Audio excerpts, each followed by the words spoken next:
the Honorable Minister of State for External Affairs and Parliamentary Affairs, Government of India, Shri V. Murleedharan ji ko to come up on the stage, and we welcome you with a big round of applause. मेरे प्यारे भाइयों और बहनों, ओम शांति। मैं सबसे पहले आप सबको शुभेच्छा देना चाहता हूँ। आज ओम शांति रिट्रीट सेंटर का ये 21वां जो वर्षगांठ है, उस अवसर पर आप सब लोग यहाँ एकत्रित आए हैं। मंच पर विराजमान राजयोगिनी ब्रह्म कुमारी आशा बहन, पुष्पा बहन, तपस्विनी Pradhan, doctor Tapaswini Pradhan, senior consultant surgical oncology, Apollo hospital, Rajyogini Geeta Behen, Rajyogi Brijmohan Bhai, additional secretary general Brahma Kumaris Mount Abu, other dignitaries on and off the dais. जैसे बताया गया, आज इस संदर्भ में मेरा भाषण से ज़्यादा मैंने आज के दिन ये जब ओम शांति रिट्रीट सेंटर 21 साल का जो सफल समाज के लिए जो सफल योगदान, उसका 21 साल जब पूरा हो रहा है, इस संदर्भ में आपको शुभेच्छा देने के लिए और इस हर्ष का अवसर हम साथ में मनाएंगे, इसी उद्देश्य के साथ मैं आया हूँ। Brahma Kumari's movement is not at all new to me. I have been acquainted with this great spiritual institution, which is functioning across the world, spread over to almost 130 countries, working for the last more than 85 years. It's 10 years more than the independence of our country.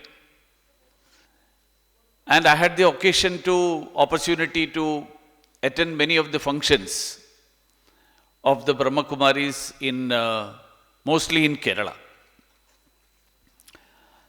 I found it very attractive, very, I would say, logical about the motto of Brahma Kumaris, which aims at personal transformation and also world renewal. I could find in those words the reflections from the Rigvedic term of Atmano Mokshartam Jagat Hitayacha. It's the salvation of the individual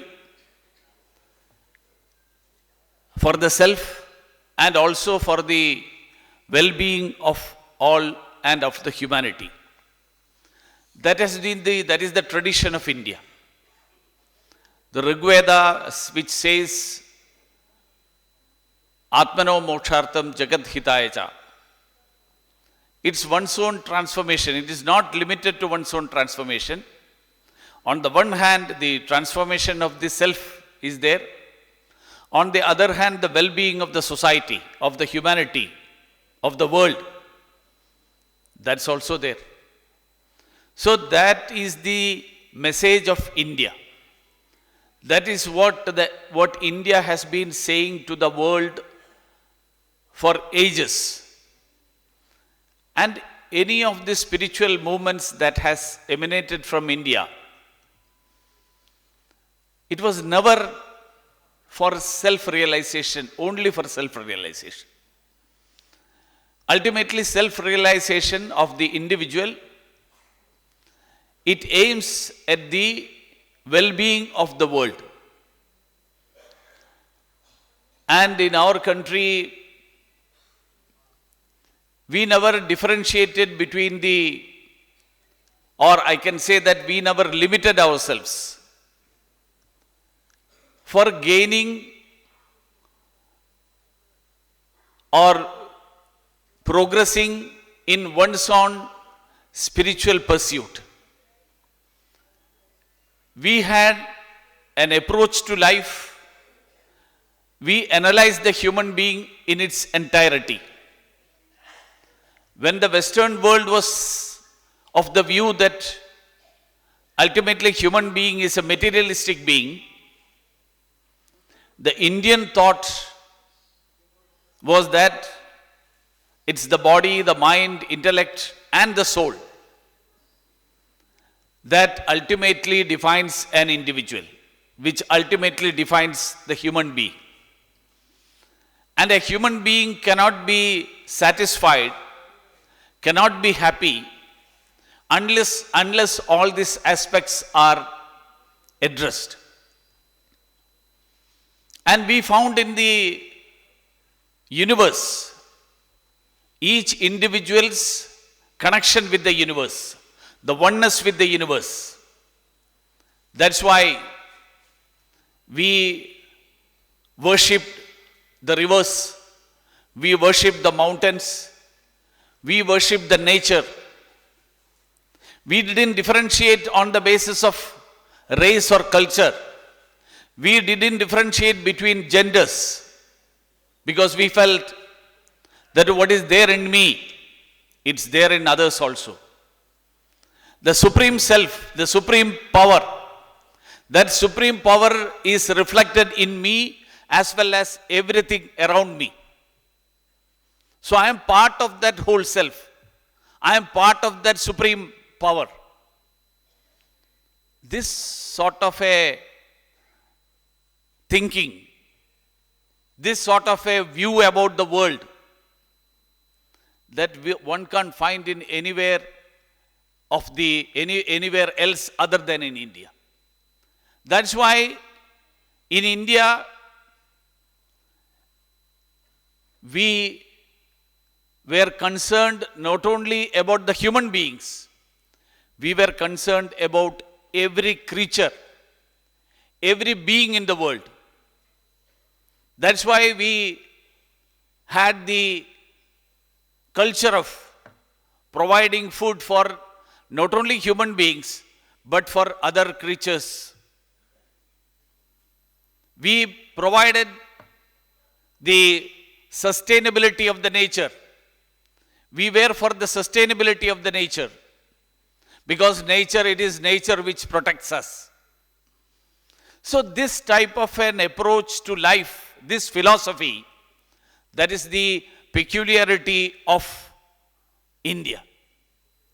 So that's why when Brahmakumari's movement, when it initiated the 75th year of India's independence, and Prime Minister Narendra Modi ji came to inaugurate the movement for Azadi ke Amrit Mahotsav se Swarnim Bharat ke or. That was the slogan that the Brahmakumaris undertook. And 7 initiatives were inaugurated by the Prime Minister, which covers every aspect of human life, every aspect of, including the materialistic world. My India, Healthy India, Atmanirbhar Bharat, which is for a self-reliant farmer, women being the flag bearer of India, a campaign for the power of peace, a green initiative under the Swachh Bharat Abhiyan. Perhaps no other spiritual organization would have undertaken such activities. Because spiritual organizations many times, unfortunately, we feel that they are cut off from the worldly realities. In India, we didn't find any difference between the materialistic progress and the realization of the self or the spiritual progress.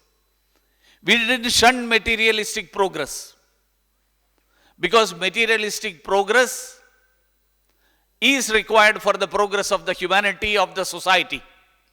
But at the same time, one need to have an awareness, a realization about the self.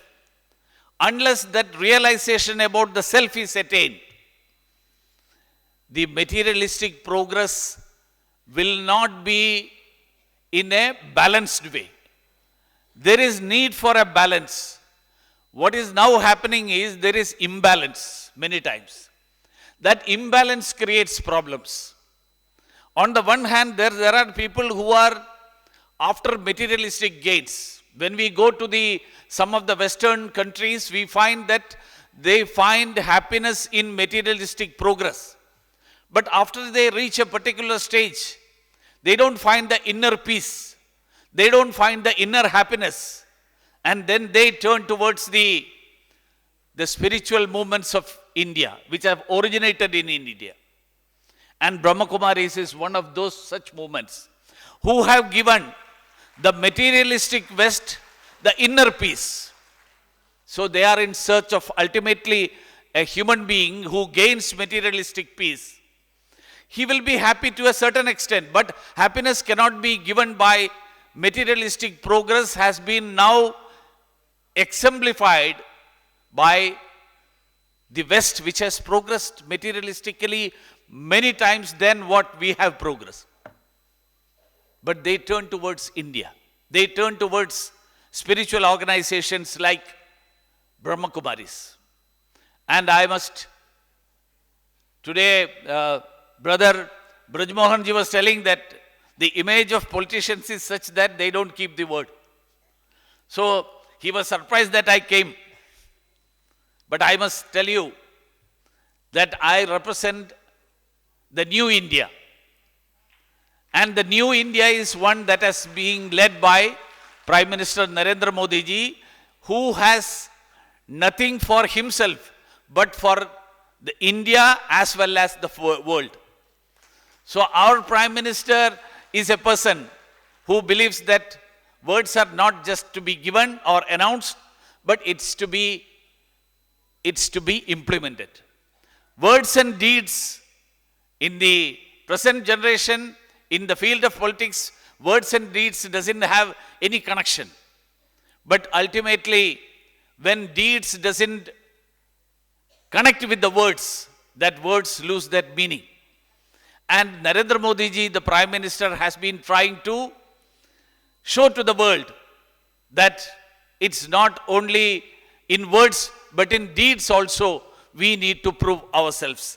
That's why I decided that even though it took me almost 2 hours to travel from Parliament to here, and again I think I'll have to undertake another 1.5 hours journey to reach the airport. Maybe I may have to travel the whole night to reach Trivandrum tomorrow morning. I decided that I had told the sisters when they came to invite me, and they said that today is the 21st anniversary of this retreat center, Om Shanti Retreat Center. And when everyone here have gathered to celebrate that occasion, and if I don't keep the word, then I don't deserve to be in my position as the minister in the Prime Minister Narendra Modi ji's government. So that's why I decided that I have to be here. So friends, brothers and sisters, today is not a day of celebrations only, but also to remind ourselves about our responsibility in the times to come. And when we disown our selfish motives, adopt the feelings of belongingness, and do anything with a true heart, it becomes an act of service. And this is what the world needs today. And we have seen that from the part of the Brahma Kumaris on umpteen occasions.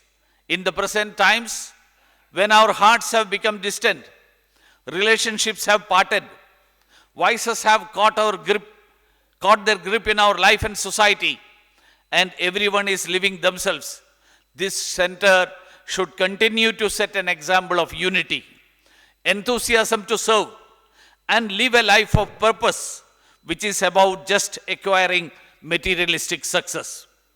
So, I would like to wish, I would like to greet you, to congratulate you for completing 21 years of service to the society and service to the mankind.